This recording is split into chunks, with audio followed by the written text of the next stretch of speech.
जय हिंद दोस्तों। आज हम लोग सॉल्व करेंगे सीएपीएफ एग्जामिनेशंस का ओरिजिनल क्वेश्चन पेपर जो कि 2016 में इसका पेपर हुआ था। अब इसका पर्पस क्या है सॉल्व करने का? इसका पर्पस ये है सॉल्व करने का कि हाल ही में इस समय एकदम जोरों शोरों में चल रही है अग्निवीर की भर्तियां।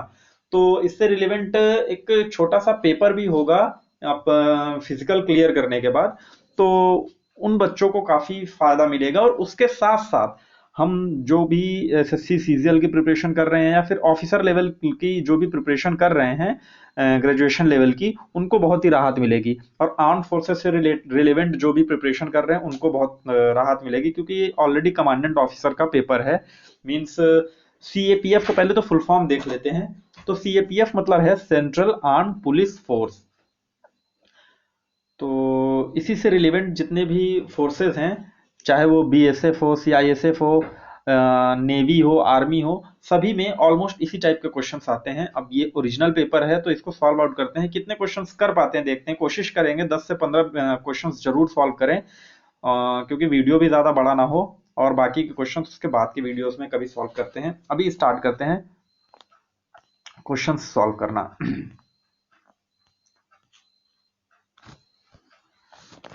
फर्स्ट क्वेश्चन क्या बोल रहा है? Which one of the following figure correctly represent the relations between Jupiter, Mars and planet.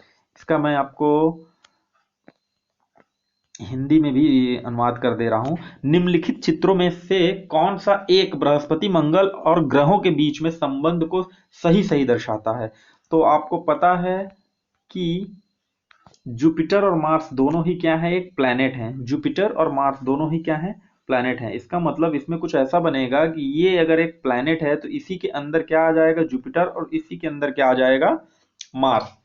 Hence ये ऑप्शन ए आपका करेक्ट हो जाएगा। चलिए क्वेश्चन नंबर 2 देखते हैं। क्वेश्चन नंबर 2 क्या बोल रहा है? Consider the following statement and conclusion. Statement क्या बोल रहा है? Mohan is a good sports person, sports person are healthy. Conclusion क्या बोल रहा है? कंक्लूजन 1 बोल रहा है all healthy person are sportsman. Conclusion 2 Mohan is healthy. अच्छा, ठीक है, इसको हिंदी में देख लेते हैं। तो मोहन एक अच्छा खिलाड़ी है, खिलाड़ी स्वस्थ होते हैं, जिसका निष्कर्ष निकला तभी सभी स्वस्थ व्यक्ति खिलाड़ी होते हैं। नहीं, ऐसा तो कोई जरूरी नहीं है। मोहन स्वस्थ है, ये भी कहीं नहीं बताया गया। इसका मतलब हमारा ना तो निष्कर्ष 1 ना ही निष्कर्ष 2 अनुमोदित होता है।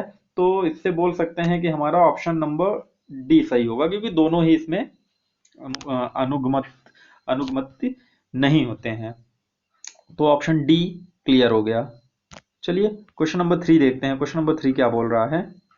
क्वेश्चन नंबर 3 बोल रहा है which one of the following layer of atmosphere has high concentration of ion. तो हिंदी में बोले तो वायुमंडल की निम्नलिखित परतों में से किस एक में आयनों की सांद्रता अधिक होती है? तो इसमें देख लेते हैं। तो आयनों की सांद्रता यानी हाई कंसंट्रेशन ऑफ आयन सबसे ज्यादा किसमें होता है? तो सबसे ज्यादा हाई कंसंट्रेशन ऑफ आयन होता है थर्मोस्फेयर में। इसलिए इसका आंसर क्या हो जाएगा? C, thermosphere. Thermosphere is the correct answer. अच्छा, फिर स्ट्रेटोस्फेयर के बारे में थोड़ा सा देख लेते हैं। स्ट्रेटोस्फेयर क्या होता है? स्ट्रेटोस्फेयर क्या है? तो स्ट्रेटोस्फेयर जो है वो सेकेंड लोएस्ट लेयर है। सेकेंड लोएस्ट लेयर यानी ये सेकेंड लोएस्ट लेयर है, सेकेंड लोएस्ट लेयर। और हाँ, तो ट्रोपोस्फेयर क्या था? ट्रोपोस्फेयर हमारा लोएस्ट लेयर है। ट्रोपोस्फेयर क्या है? Lowest layer. स्ट्रेटोस्फेयर क्या है? Second lowest layer. थर्मोस्फेयर क्या है? हाई कंसंट्रेशन ऑफ आयर। और एक्सोस्फेयर की बात करते हैं। एक्सोस्फेयर क्या है? एक्सोस्फेयर लोएस्ट एयर प्रेशर है। एक्सोस्फेयर में क्या होते हैं? लोएस्ट एयर प्रेशर होता है। ओके, होप सो कि समझ में आ गया होगा। चलिए क्वेश्चन नंबर 4 पे आते हैं। क्वेश्चन नंबर 4 क्या बोल रहा है? Which one of the following city has a greater annual range of temperature. मतलब वार्षिक तापमान कहाँ सबसे ज्यादा होता है, पाया जाता है? वार्षिक तापमान कहाँ सबसे ज्यादा पाया जाता है? देखते हैं। निम्नलिखित शहरों में से किस एक में तापमान का वार्षिक परिसर अपेक्षाकृत अधिक होता है? तो वार्षिक अधिक कहाँ होता है? उलान बातार में। उलान बातार में, इसको ऑप्शन डी, उलान बातार में सबसे अधिक वार्षिक यानी एनुअल रेंज ऑफ टेम्परेचर पाया जाता है। तो इसका आंसर हो जाएगा ऑप्शन 4। अच्छा, न्यू दिल्ली की बात कर लेते हैं। न्यू दिल्ली में कंफ्यूज हो जाते हैं बच्चे, तो न्यू दिल्ली में एक चीज आपको बता दें हम कि न्यू दिल्ली में DTR सबसे ज्यादा मैक्सिमम होता है। न्यू दिल्ली में क्या है, DTR सबसे ज्यादा मैक्सिमम होता है। ये DTR क्या है, DTR है डायरोनल टेम्परेचर रेंज। क्या है, डायरोनल टेम्परेचर रेंज। डायरोनल टेम्परेचर रेंज, ये डायरोनल टेम्परेचर रेंज होता क्या, डायरोनल टेम्परेचर रेंज होता है मैक्सिमम टेम्परेचर और मिनिमम टेम्परेचर के बीच में डिफरेंस। तो ये जो मैक्सिमम टेम्परेचर, एक दिन में मैक्सिमम टेम्परेचर और मिनिमम टेम्परेचर के बीच में सबसे ज्यादा डिफरेंस जो पाया जाता है वो दिल्ली में पाया जाता है।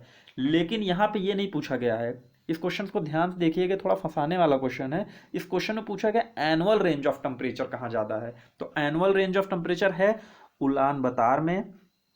एनुअल रेंज ऑफ टेम्परेचर है उलान बतार में। अगर DTR पूछा जाता, क्या DTR, डायरोनल टेम्परेचर रेंज कहाँ सबसे ज्यादा मैक्सिमम, कहाँ पे मैक्सिमम पाया जाता है, तब बोलेंगे न्यू दिल्ली में। Hope you understand. Question number 4 finish हो गए। क्वेश्चन नंबर 5 पे आते हैं। क्वेश्चन नंबर 5 बोल रहा है match the list 1 with list 2 and select the correct answer using the code given below. Central California, Indian subcontinent, north and south. Question number 4 या 5 सूची में क्या बोला, सूची 1 को सूची 2 से सम्मिलित कीजिए और सूचियों के नीचे दिए गए कोड का प्रयोग करके। अच्छा, AW केंद्रीय कैलिफोर्निया, AF भारतीय उपमहाद्वीप, CS। तो सॉरी दोस्तों, क्वेश्चन नंबर 5 तो मुझे नहीं आ रहा है। उम्मीद करता हूं आप में से किसी न किसी भाई बंधु को जरूर आता होगा। तो रिक्वेस्ट करूंगा एक, कि जिनको भी इसका सॉल्यूशंस पता हो, इसका आंसर पता हो, तो प्लीज़ कमेंट करें। कमेंट में ज़रूर बताएं, इससे मुझे भी एक हेल्प मिलेगी और जो भी ये वीडियो को देख रहा है उसे भी एक सहायता, एक हेल्प मिल जाएगी, उसको भी एक नॉलेज गेन होगा। तो रिक्वेस्ट कर रहे हैं कि जिन भी भाई बंधु को इसका जवाब पता हो उसको एक्सप्लेन, प्लीज़ आंसर के साथ साथ एक एक्सप्लेनेशन भी ज़रूर दें। चलिए क्वेश्चन नंबर 6 देखते हैं। क्वेश्चन नंबर 6 बोल रहा है Ramsar convention to which India is signatory is related to conservation and wise use of. यानी क्वेश्चन नंबर 6 हिंदी में बात करें तो रामसर अभिसमय भारत जिसका एक हस्ताक्षर करता है किसके संरक्षण और विवेकपूर्ण उपयोग से संबंधित है। तो ये है अर्धभूमियों से। किससे संबंधित है, अर्धभूमियों से। यानी ऑप्शन नंबर ए इसका करेक्ट आंसर हो जाएगा। अर्धभूमि बोले तो वेटलैंड, अर्धभूमि बोले तो वेटलैंड इसका करेक्ट आंसर हो जाएगा।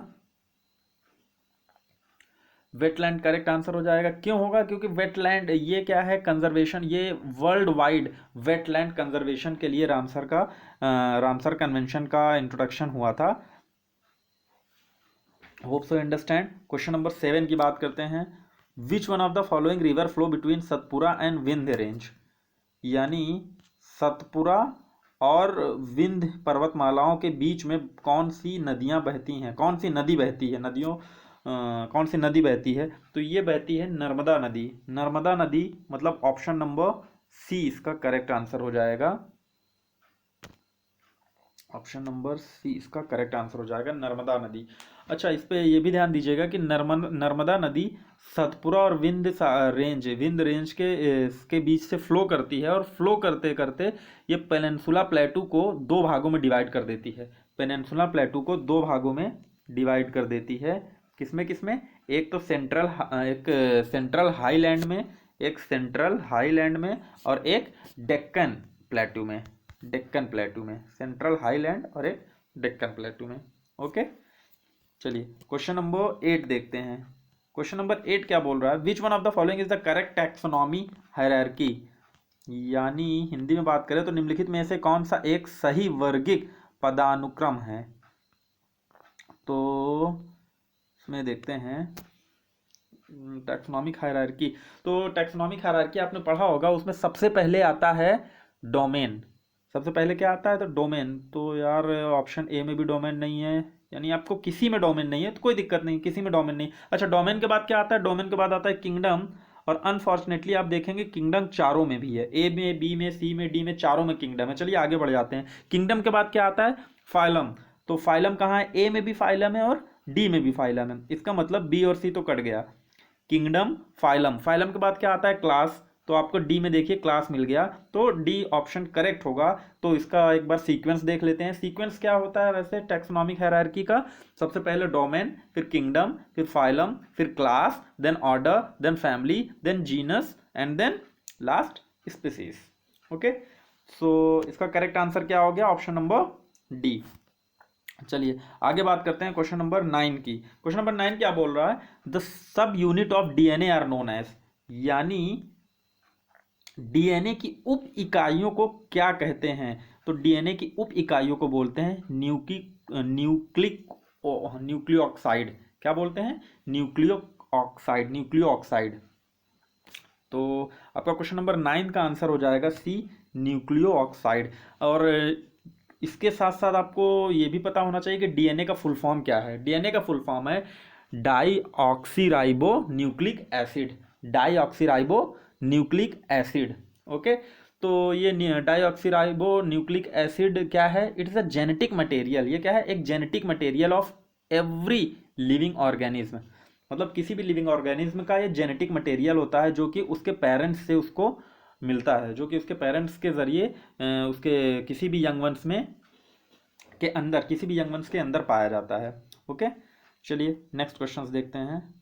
क्वेश्चन नंबर 10, क्वेश्चन नंबर 10 बोल रहा है the process of using microbes to treat area of land और sea that have been contaminated by pesticides, oil और सॉल्वेंट इज नोन एज।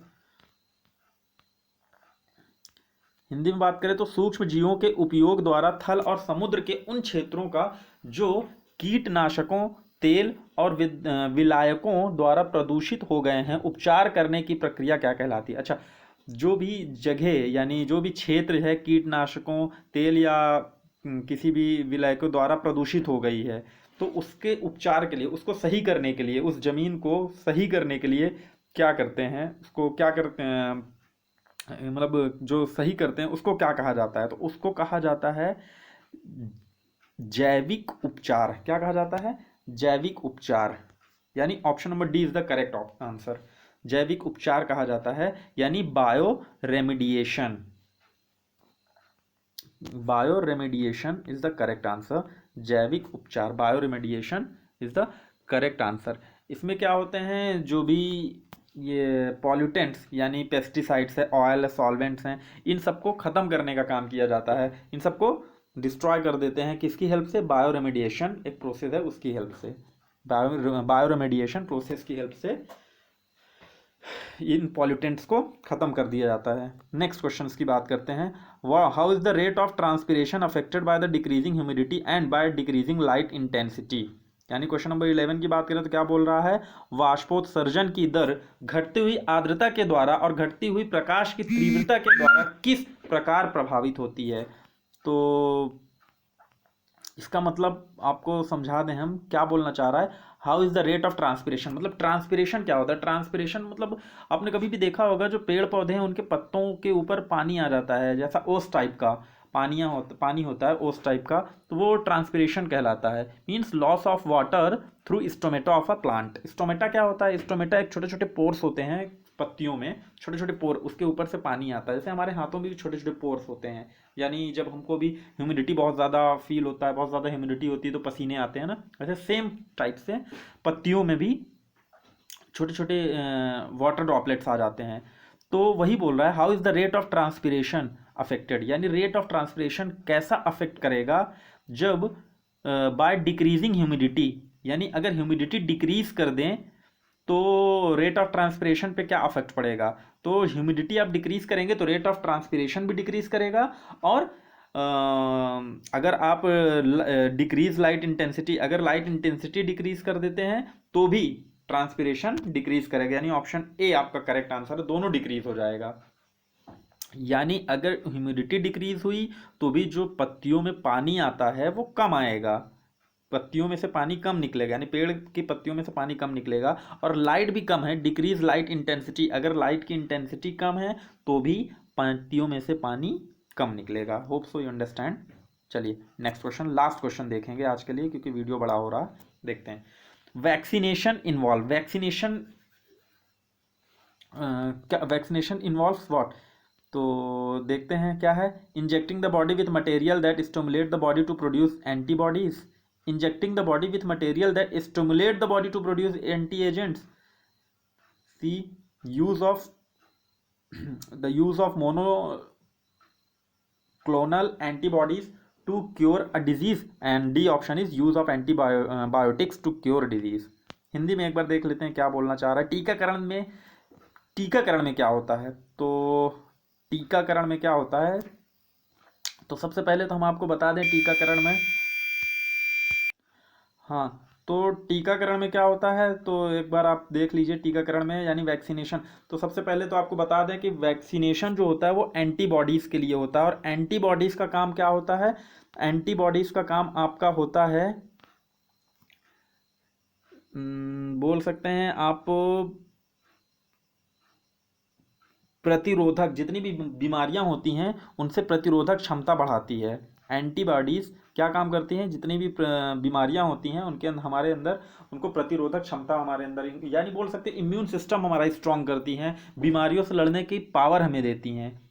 आप एक एग्जांपल दे सकते हैं कि अभी हाल ही में कोरोना फैला हुआ था, तो कोरोना के लिए गवर्नमेंट ने क्या एक वैक्सीनेशन, कोवैक्सीन लगवाया या कोविशील्ड लगवाया। तो वो क्या है? एक एंटीबॉडीज़ है। उससे क्या होता है? उससे हमारी बॉडी में क्या है, बीमारियों का मतलब गतिरोधक क्षमता जो है वो इंक्रीज़ हो जाती है, यानी इम्यून सिस्टम हमारा इंक्रीज़ हो जाता है, जिससे हम लोग बीमारियों से बच सकें, जिससे बीमारियां फैल ना सकें हमारी बॉडी में ही, वो डिस्ट्रॉय हो जाएं, वो फैल ना सकें, वायरस इंक्रीज़ ना कर सके। Okay, hope so you understand. और आज के लिए इतना ही, मिलेंगे अगली वीडियो में।